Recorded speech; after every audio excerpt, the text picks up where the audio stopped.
جن ساتھیوں نے ابھی تک شوال کے 6 روزے نہیں رکھے ان کے لیے بہترین موقع ہے کہ وہ کل ہی سے شوال کے 6 روزے مسلسل رکھیں۔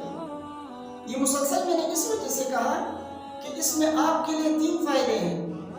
پہلا فائدہ تو یہ ہے کہ آپ کے شوال کے 6 روزے پورے ہو جائیں گے، اور دوسرا فائدہ آپ کو یہ ہے کہ اس میں پیر اور جمعرات کے روزے آ جائیں گے، اور تیسرا فائدہ آپ کو یہ ہوگا کہ اس میں آپ کو ایام بیس کے روزے رکھنے کے بھی ثواب ملیں گے۔